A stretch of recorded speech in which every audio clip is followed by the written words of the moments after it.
Hey, fine folks, I hope all is good. Listen, just have a short message I wanted to share with you today.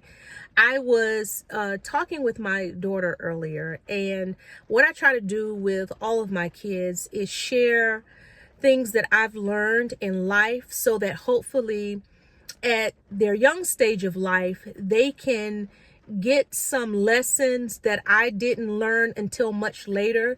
And hopefully, by learning some of these things now, that life will unfold for them in a much different way than possibly it unfolded for me. Not that they won't have any frustration, but so that they can have a better sense of the things that they're going through. And so earlier, I shared on my Facebook post, I'm not a Facebook post, on my Facebook, a post about people giving up on the promises of God because they don't quite understand his timing. And I related in that post, and of course, if you haven't seen it, I encourage you to go take a read, look at it.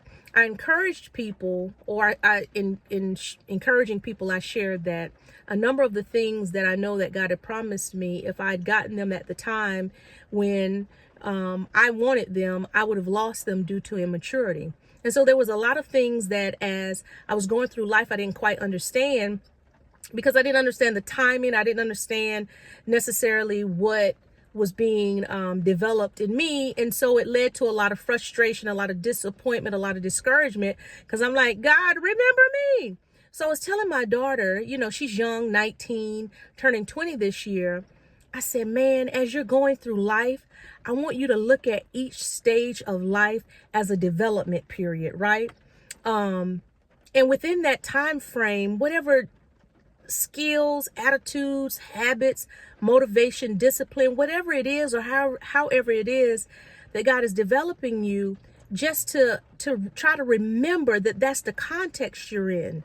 So when you have certain aspirations, or you believe that God is leading you in a certain way, or that, the prophetic words or the promises that have been spoken over your life, and when you don't see those things come to fruition and you want to get discouraged, I gave her the example of, it's like when you're preparing a meal, and as you're cooking the meal, you get to, you taste some of it, but you don't actually get to enjoy the full meal until it's been fully prepared. And so that's how it is with those promises of God, those aspirations, those things that that God has placed in your heart, and you're not really seeing the manifestation of them in the timing that you would like. The thing about God is that sometimes as you're being developed along that way to the fulfillment of whatever that promise is, you get to enjoy little moments or little glimpses. It's like taste testing the food that's being prepared. But it's not until everything is fully prepared, in this instance, until you are fully prepared, that you'll actually get to enjoy the fulfillment of whatever that promise is. So, man, I'm not going to lie. God's training periods are long, and sometimes they're very difficult.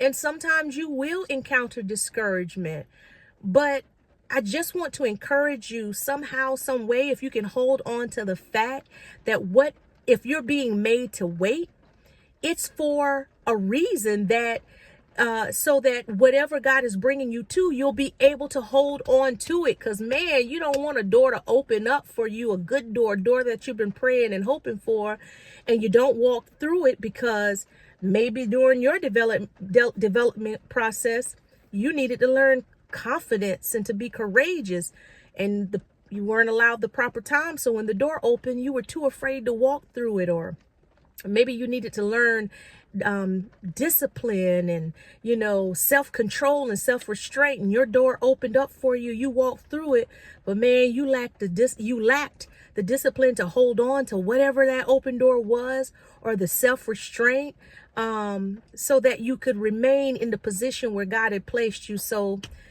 it's all good, y'all. I know. Endure. Let patience, but let time and experience complete their course. And I promise you, God is going to perfect whatever it is concerning you. Be blessed and have a good one. Until next time, take care.